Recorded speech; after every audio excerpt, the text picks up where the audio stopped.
Long ago, before there was candy, cola, cars, computers and iPhones, there were taniwha. These ancient guardians lived in the shadows of caves, deep in the forests and under the sea.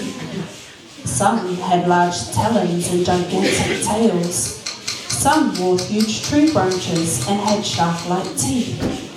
There were shy taniwha, proud taniwha, and mischievous ones too. Many floated suspiciously along the awa, while others moved quietly through the ngahere. The tangata whenua, or the Maori people, believed that taniwha were protectors and that they were the true kaitiaki of the land, so they respected all taniwha.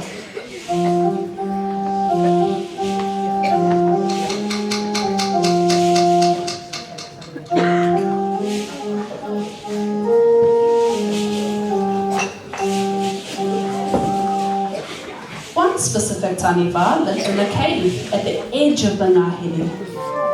He had kākāriki skin that glowed and great big round eyes. His nails were waiporoporo and they were perfectly manicured. He was well known by every iwi. Together, the taniwha and the tangata whenua built wharenui, strong enough to defy the winds of tāwhiri mātia. They built waka fast enough to race the tides of Tangaroa. The tamariki visited the taniwha every day, and the ngahere was their most favourite place to be.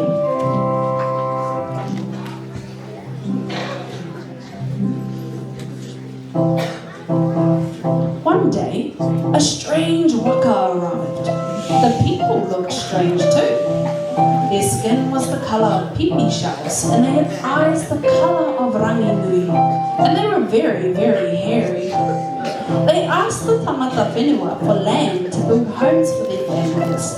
The tangata whenua shared with them all of the whenua, the awa, the ngahere, the maunga, the moana, and all of their taonga. The taniwha watched from the ngahere as the Maori and the white pipi shell people built things together. They built new whare from kauri, kōtara, inu and kōrutikawa. And soon there were roads that connected all of the new whare. Not long after that, cities were being built all across the motu. When the tamariki moved to the city, they had forgotten all about the taniwha. You see, taniwha don't age the same way as people do. Taniwha stay the same. We get old and turn into kuia and koro. Back at the ngahere, the taniwha missed the tamariki so much. Ia rā, I te ao, I te pō. He waited.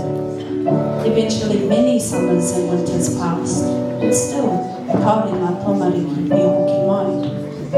The ngahere seemed to get smaller and smaller and quieter, until one day, the taniwha fell into a deep sleep.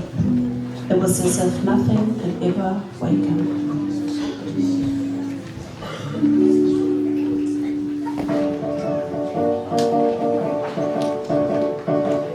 The pūrere tree was another favourite place to be. Mia could hear waiata coming from the marae below. She could see everything from the top, and it was the best place to play hide and seek. Dad used to play there when he was a little boy. It was where Mum and the aunties used to practice kapahaka, and where all the kaumātua used to have their hui.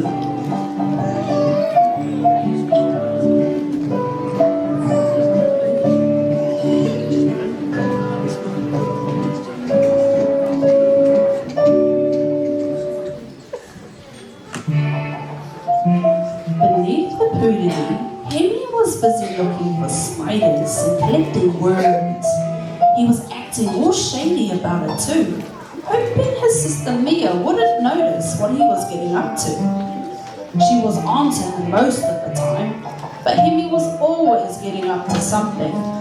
They played at the Pūrere tree, watching eagerly for Dad to finish mahi.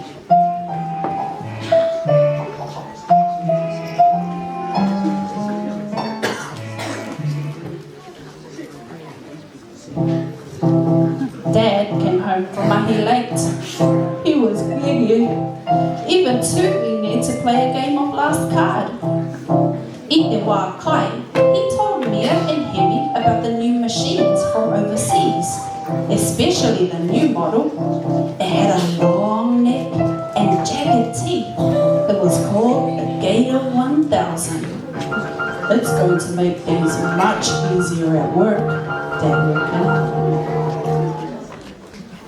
Mia knew that Dad would be home earlier now the new Ngaio 1000 would do all the work. And Hemi was happy because Dad would be able to spend more time with him.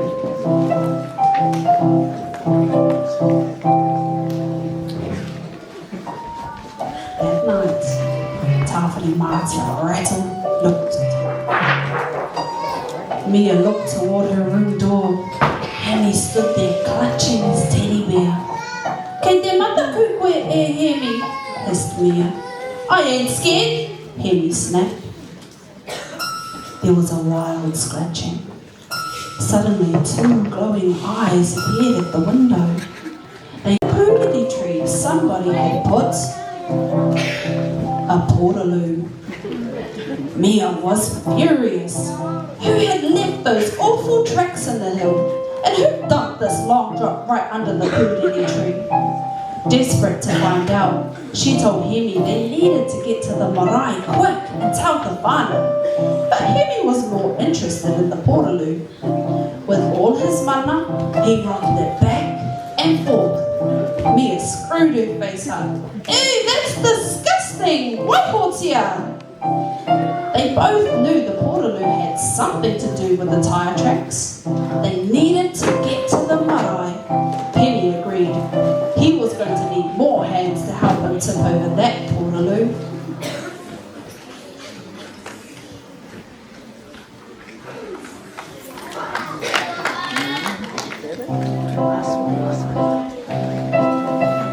At the marae, they could hear the business of the whānau. The marae was always alive, and there were always aunties in the kitchen making fried bread, or kuia in the garden planting kumara, or uncles at the back cutting up poaka. And the favourite whānau game for all of the nannies to play was housing.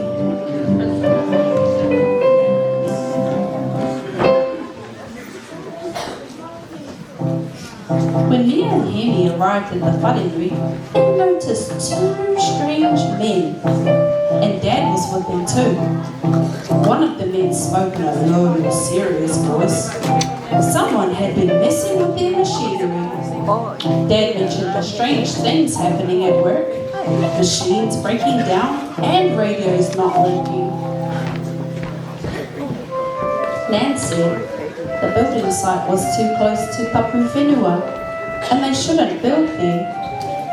Uncle said the forest was alive and there was a sleeping taniwha in there. But the two men ignored the whānau. Telling silly stories will get in the way of progress, they said. Mia was angry. The stories are not silly, they're true. The whenua is tapu, and there is a taniwha living in the forest. She told everyone about the tyre tracks and the portaloo. Kāti te kōrero, said Dad. This is a meeting for grown-ups. You kids, haere atu, go on.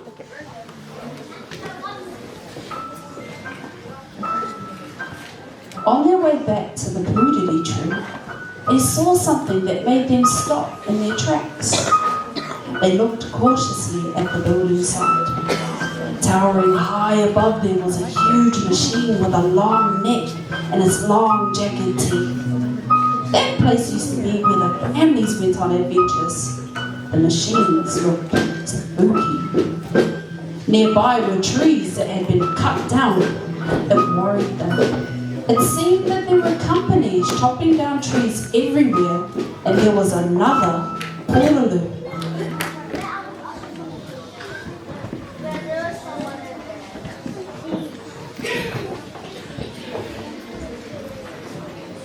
Ruru was sitting in the puriri tree. It was a bit odd because Ruru didn't usually come out during the day. His constant stare made Mia uncomfortable. She realised she had seen those eyes before. He circled a few times before disappearing into the forest. "Ruru wants us to follow," said Mia. Suddenly, the chase was on. Jamie's bare feet slapped against the ground as he sprinted after Ruru. Beside him, Mia's eyes were fixed on the fluttering wings.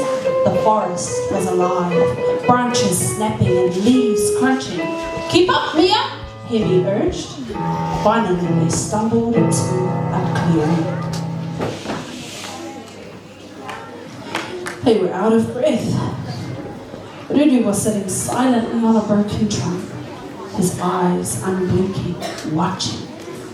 The soil was littered with scraps of walkie-talkies and batteries. Mia wondered how the stuff got there. Hemi felt the shift first in the ground. A shadow moved. "Oh, we should go back. It's getting dark," he stuttered. The shadow moved. Hemi stood frozen, his teeth chattered. Slowly, two gigantic nostrils pulsed in the darkness, and the huge mass emerged.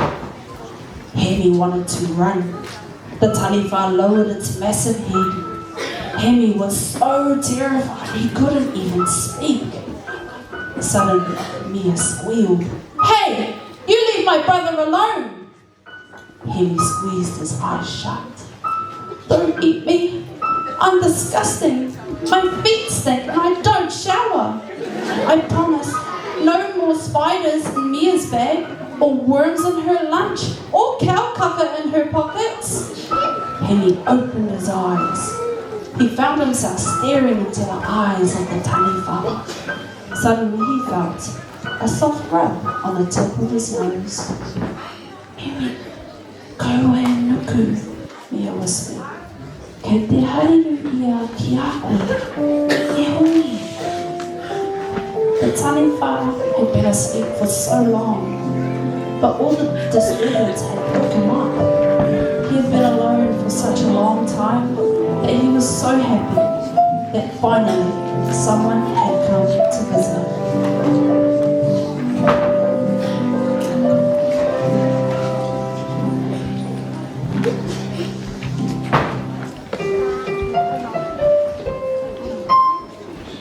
That night, they told Dad about the taniwha.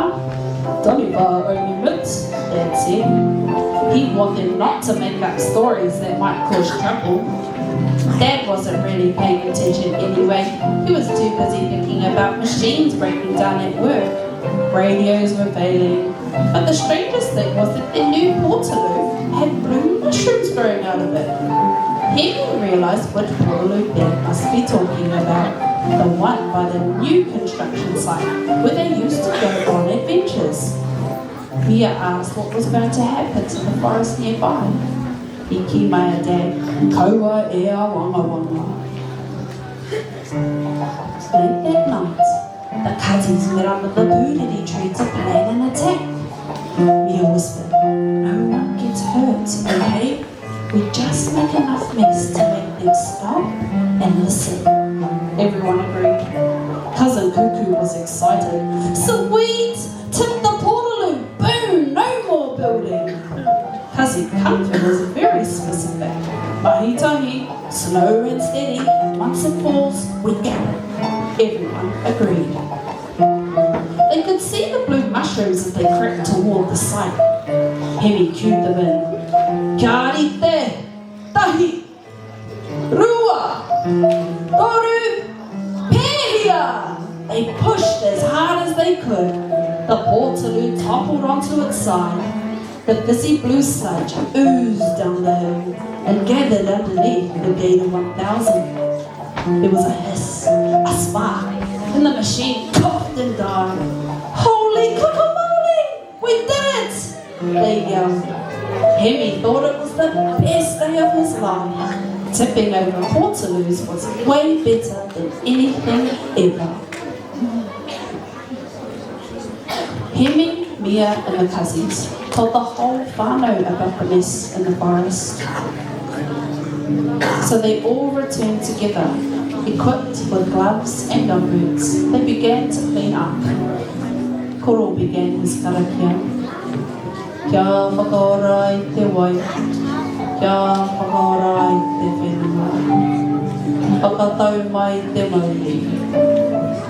Toi tū te tangata, toi tū te whenua, toi tū te mana. The whānau gathered up scrap metals and rusted nails. The whenua had been swallowing their mess for a while. Hemi whispered to Dad, "The taniwhas are real, Papa." Dad smiled back and nodded. "Ai takitama, kei te tika tau kōrero. They are real." The taniwha did not show himself, but the whānau felt his presence.